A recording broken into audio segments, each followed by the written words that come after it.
Omuyimbi Juliana Kanyomozi avuddeyo n'abanga adefendinga Evelyn Namulondo ku bigambo ebyogerwa bingi nnyo era bingi bye tuze tuwulira era ne kakati bingi nnyo ebikyagendera ddala mu maaso.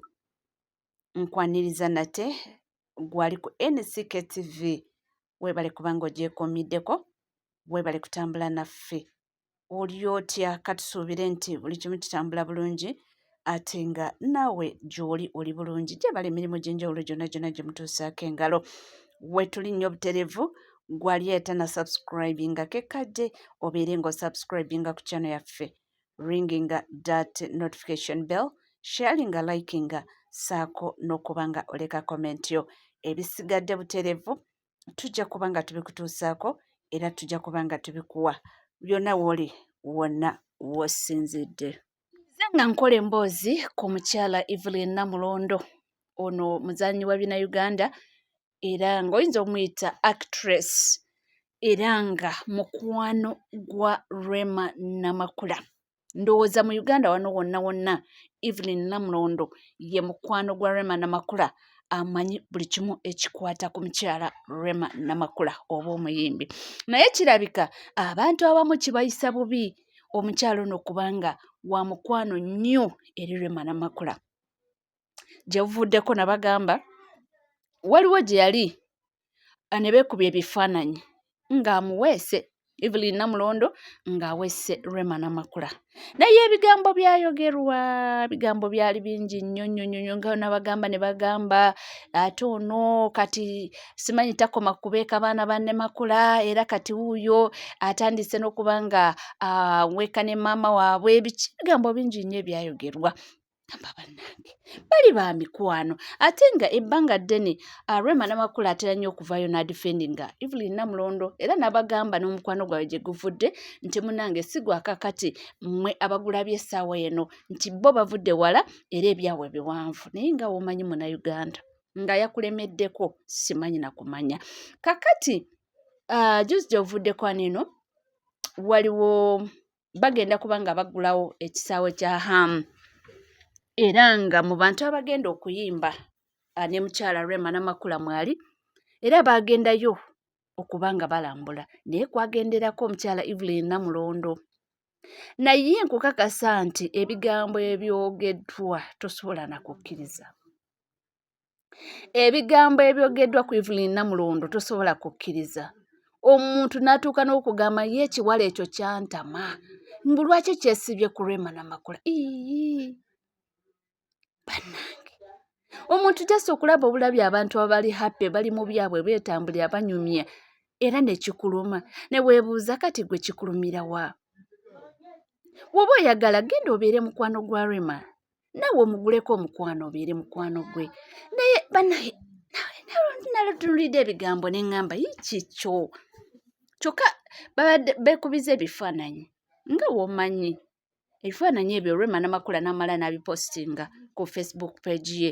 Maama nze abaana baayogedde ebigambo abaana ne bafukumuka omugambo neŋŋamba naye nga mu butuufu omukyala ono Namulondo ye mukwano gwa Rema nfe tebatandise kakati ebbanga liyiseewo nga ba mukwano nnyo era ekyo Rema akugamba nti mukwano gwe gw'amanyi mu Uganda ye mukyala ono Evelyn Namulondo.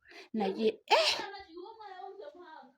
Bannayuganda tuli bazibu n'ebitatukwatako nabyo bituluma, n'okulaba abantu nga basanyufu nabyo bituluma. Batiimu Rema Namakula bannange nga kiyitiridde ate nekyewuunyisa omwana muwala ono Evelyn talina buzibu na muntu. Siwulirangako nti oba nnaku nalumu nti yalumbye omuntu oba n'amwataakinga n'amuvuma. Naye simanyi oba lwaki abantu tebamwagala oba simanyi lwaki abantu tebamwagaliza abeere ne Rema nga mukwano gwe simanyi. Naye byonna nga bigenda mu maaso, comments zibadde nnyingi, bano boogera kino bano boogera kiri. Omukyala Juliana Kanyomozi omukyala onyo si ye muntu ayogerayogera era omukyala oyo tatera nnyo kuvaayo kwogera bigambo bingi era ye mukyala tatera nnyo kurespondinga ku bintu ebisinga. Oyo princess w'Etooro, Princess Juliana Kanyomozi, si omuntu atera nnyo okuvaayo kwogerayogera ku buli nsonga, era si muntu atera nnyo okuwulira nti yayanukudde kino eba kiri ayaliko mu mawulire kaawe mabega kaawo, naye era ne bimala ne bikoma. Kati Juliana yagamba nti mu nsi muno tubeera n'emikwano mingi, nti naye mu mikwano gye tubeera nagyo ofunamu oluusi omuntu omu akwanguyira, ng'omu yekka ayinza okuba nga akwanguyira ki mu bantu bonna b'obeera nabo. Tuyinza okubeera n'emikwano mu butuufu mingi, nti kyeva olaba abantu abamu tebategeera lwaki, ensonga lwaki Evelyn ne Rema beeyagala. Nti oyinza okuba nga maybe Namulondo yategeera ani Rema, amanyi nti Rema w'omukola kino kijjamu kyankalanya, amanyi nti Rema ayagala kino, amanyi nti kyeva olaba nga ye mukwano gwa tebawangadde ebbanga. Nti oyinza okwesanga ng'omuntu ali complicated, buli omu ng'agamba gundi oyo gundi oyo era iwe n'ogamba nti oyo gundi oba ye akola atyo kwa shetinga naye yakugambye nti kiva mu ntegeragana ng'oluusi omuntu ono ye nga ayina engeri gy'amanyi okuhandolinga muki omuntu abantu gwe bayita omuzibu. Agambye nti oyinza okwesanga nga Evelyn Namulondo ye type y'omukwano nti ne wookola kiri kitya akutunulira butunulizi n'asirika n'akireka ne kiyitawo era olunaku olw'enkya ne munyumya. Nti emikwano ng'egyo tegiba myangu gy'okuzuula, nti tebaba bangu, nti era w'ofuna omukwano ng'ogwo munnange kwatanyweza. Nti abantu bo be boogerako tebabitegeera, tebabimanyi, nti tebabimanyi, naye ate ne weebuuza nti kiba kibalumira wa? Saagambe nti babaleke abaana abo, babaleke. Kati omuntu obusungu ne bukwata ndi wakuba walabye gundi atambula ne gundi, era nekikuluma n'oteekako n'otandika n'okubuuza ekiwala ekyo kyantama, lwaki tekireka Rema n'abeerako mu mirembe gye yekka? Wate nga Rema yamuyita n'amugamba jangu ŋŋendako eno, jangu tugende, naye ekintu ekyo kyalumya abantu. Neneebuuza Uganda tulaga wa? Ebitatukwatako nabyo tulabira ddala nga tusaanidde okuba nga tubiyingirira. Kati omukwano gw'abakyala bano ababiri ne weebuuza nakyo ne kikuluma n'owulira ng'omuntu ayomba abiyomberamu. Ate ng'omukyala Evelyn Namulondo alina omutima omulungi era bamumanyi ng'omukyala atalina kizibu, naye ne kiruma omuntu lwakuba mukwano gwa Rema Namakula.